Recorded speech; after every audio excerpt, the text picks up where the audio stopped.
Respect are judging people on the color of their skin, but more on the character of the person. If we can do that, you will see society changing for the better. Everyone wants to have dignity, everyone wants to have humanity, everyone wants to have safety, everyone wants to be with their family. I choose to walk into this agency, I choose to do that because of you. You were there for me. I needed to be there for others. I needed to understand that this is a moment to mobilize. This is a moment to stop this. I have the privilege of knowing you. I have the privilege of speaking to you. I have the privilege of being in a community with you. And that privilege you need to now extend that welcoming hand to others. And not just welcoming hand, but also protective hands. So stop this agency. Reach out to the New Sanctuary Coalition, get involved. Learn who your neighbors are, welcome your neighbors, treat your neighbors with respect, link arms with your neighbors, because this is what a neighborhood is. Everyone's there for each other. Thank you.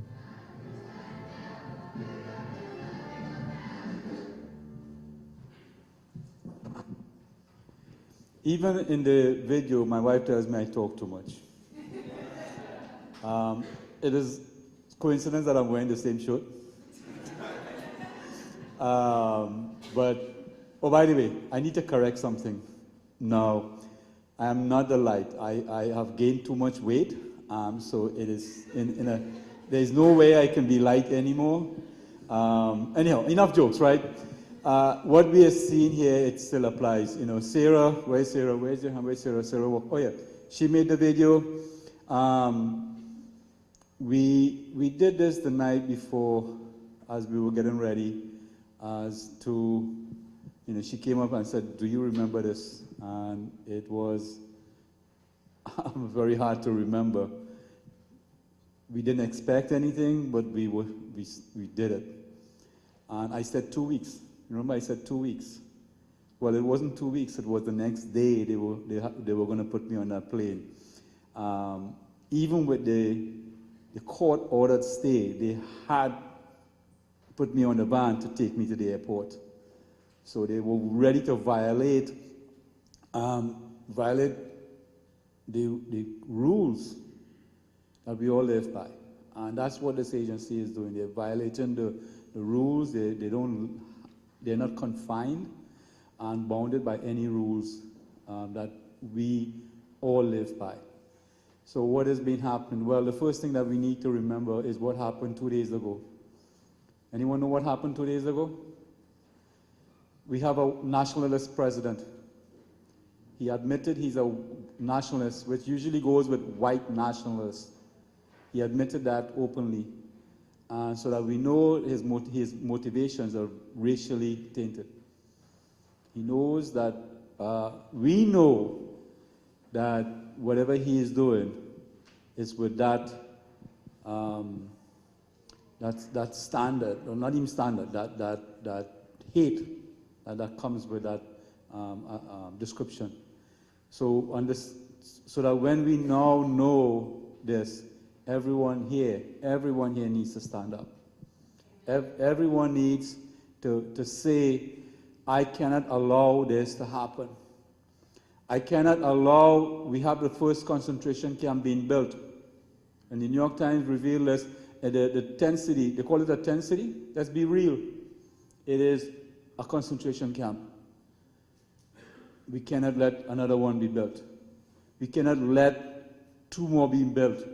We cannot let people be detained, let children taken away, let our fathers be taken away and put in concentration camp in the desert, which is where we are going to go. And sooner or later, those places are going to be filled up, right? And when it starts getting filled up, it's not going to be, I'm not going to go to the next possibility. So everyone here needs to put their bodies on the line. And I don't mean only citizens, I mean non-citizens. Because you know what? if I speak up, as I'm speaking up now, what are they going to do? Deport me? That's a joke, people. I make these things.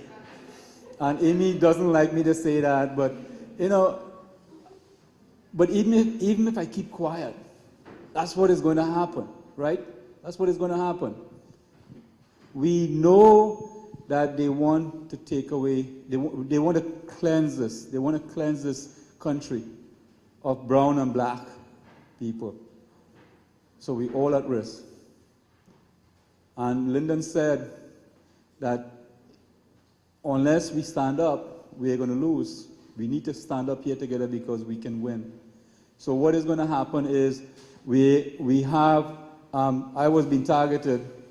They war game this whole plan to deport me. They war game this. So they are at war with us. They want us to be terrified. Not only non-citizens, but citizens. How many, you know, we were asking people to make calls to ICE 2 weeks ago. Citizens, right? And when they got on the phone and they called, they were suddenly, the ICE officer would answer, which was strange, but they answered. And the ICE officer was upset, angry, whatever. And people were afraid to call back. Citizens. What does that mean that we are afraid of this agency, especially citizens who Immigration and Customs Enforcement has no authority and jurisdiction over? I say this, the lawyers will want to disagree with me, but they cannot prove me wrong. They can say that if a citizen wants to stop ICE from deporting someone, that they do have jurisdiction, but ICE does not have jurisdiction over you. If I'm wrong, deport me. Another joke. So it wasn't that funny. But when we talk our bodies on the line, it means that you stop being afraid. So on Monday, you know, everyone has heard about the rhetoric from the president about the caravan coming up, right? It is a distraction. It's a distraction about, because of all the lies he has said, of all the things he has done, the violence that he incited in our country, he wants to direct that to the caravan, saying that they are filled with MS-13s and whatever. We know it's filled with children. We know it's filled with mothers and fathers who have just want to have a safe space. The problem is, guess what else has happened? We find out that the Democrats have no backbone. They are backing away from this, thinking that this is going to be a problem. But we are going to prove them that this is not a problem. On Monday, we decided we're going to act and take an active role on the caravan to make sure that this caravan is in safety. What does that mean? We have to mobilize 1 million people to the border to stop this violence. Mobilize 1 million people. So how many people here going to the border? Everyone should raise their hands. Come on. But this is going to be a lot of work. So we invite you to come there. But this is the challenge we have to take. We cannot say we can only do so this much here because we are in New York. We cannot say that I am limited because of time I'm working. We cannot say that I am limited in time because of financials. We cannot say we are limited in time or limited because I have a family. We all have limitations. But when our society is at risk, when our country is at risk, when our lives are at risk, when our families are at risk, we need to break those restraints and say we are going to step out of our comfort zone. Everything has to be about getting out of our boxes and our comfort zone. Because unless we all work together, this country is going to start being dismantled in front of our eyes. We all feel it, right? We all feel it. It's not something that I'm saying. We all feel it. We all terrified what is going to happen tomorrow. If that's the case, instead of being terrified, you know, one of the things I do is I take that terror and I mold it and I use it to energize me to fight more. So let's take that terror that we are facing Let's channel it.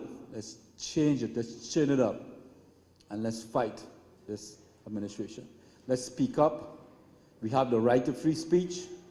Stanton and Bill are going to argue that on Monday, and they're going to do a great job. If you saw them in the last court case, the government was flabbergasted. It felt as if we were in a comedy show, right? Okay, they don't want me to admit that on public. I'm sorry. You have to take that off the record. But they are fighting not only for me, they are fighting for you. Once we curtail the free speech of one, we curtail the free speech of others. I'm paraphrasing Martin Luther King here. An injustice for one is an injustice for all. So, he talked about that that is not the violence of my enemies I will remember, but the silence. It's not just he was talking about silence, he was talking about us all stepping back and being quiet. But we can still be very active by putting our bodies on the line, even if we are not having to shout, but our actions speak louder than words. Thank you.